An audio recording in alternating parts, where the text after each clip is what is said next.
Hey, it's Grodd again, and this time I'll be reviewing the Sinestro Corps members that were released in the Arkham Asylum set, at least the ones I have. I am in process of getting the other three, which, if you don't know, is actually Sinestro himself, which is surprisingly expensive online.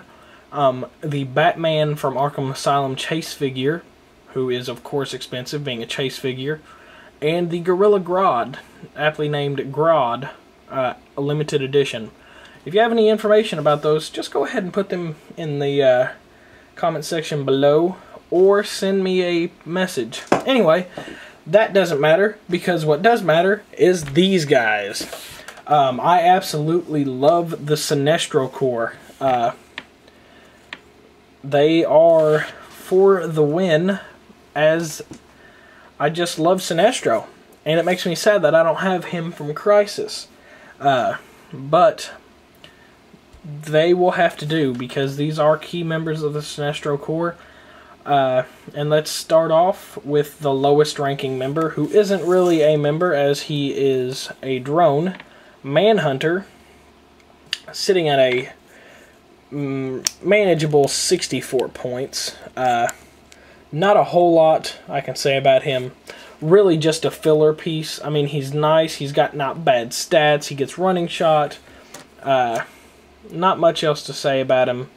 He does two damage, I think, pretty much through the whole dial. I don't think he ever gets up above that. But he sputters out pretty quickly. In my opinion, he's not really worth the point value. But if you disagree, tell me. I am open to criticism. In fact, I encourage it, because as I'm doing these videos, I'm actually learning more about my own figs. I do not claim to be an expert. And now we will see Amon Sur, who, if you don't know, is Abin Sur's son, the man who gave Hal Jordan his Green Lantern. He's a pretty good little filler piece himself, and he is only 6 points more than the Manhunter, and much more worth it. Energy Shield Deflection, giving him a stout 19 defense. Energy Explosion with 2 lightning bolts. 2 damage, running shot. Flight, 70 points. 70 points for that little powerhouse, really. And he does eventually get perplexed, just a single click in. And he keeps Energy Explosion for the majority of the dial, which is pretty nice. Not really deep, but he doesn't need to be. He's useful in other places.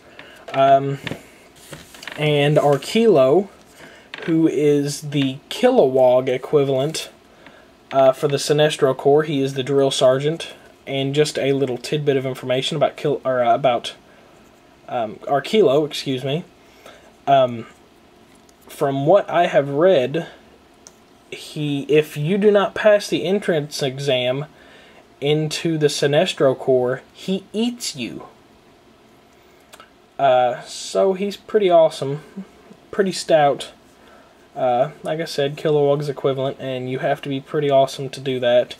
126 points for some pretty mean things. He can flurry, charge, and exploit weakness all at the same time. 18 defense and vulnerability, super strength. He eventually gets willpower, so he just keeps pushing the pain. And even though he has all those close combat attacks, he still does have 8 range. So if you don't like close combat, Arkilo's still the one for you.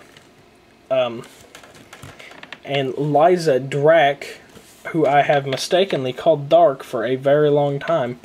She is the keeper of the Book of Sinestro. I believe that's what it's called. If not, tell me. One thing I do not like about this figure, she doesn't have flight. She is a walker, but she does have phase. And as far as I can tell, the Sinestro may be different. The other 3 may be different than what I have. She is the only one with telekinesis. So she is extremely useful. If you're going to make a Sinestro Corps team without her, you're retarded. Telekinesis, Perplex, pretty nice. And then the big boy, the most expensive normal-sized fig in the game right now. 318 points of pure hate. Superman Prime. That's pretty much all I have to say. 5 damage starting out. He eventually gets a power where he can use Charge and Flurry for penetrating damage. And he has 4 damage at the time, so he can Flurry for penetrating for 8 damage.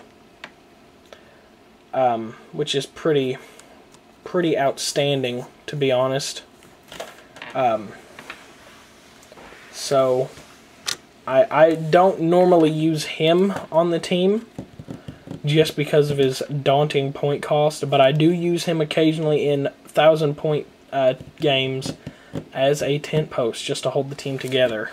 All of these very nice figs. If you are using Sinestro Core team, if you don't have Manhunter, I would suggest if you don't have Manhunter, not a big deal. But you definitely need at least these two. I can understand if you don't use him or if you don't use him. Sheer point cost makes me afraid of using him. And the fact that he is mostly a close combat guy with range, I can see where that would shy some people away. But with these two, if you're not using them, you need to. Definitely must-haves for any Sinestro Core fan. All of them are must-have for Sinestro Core fan, but if you're going to be using a team, those two are the only must-haves. Oh, how retarded am I? I almost forgot about the Yellow Lantern, which is okay, because I've already reviewed him. But, there you have it. I feel dumb for leaving him out. I'm so sorry. There you have it, my Sinestro Core team.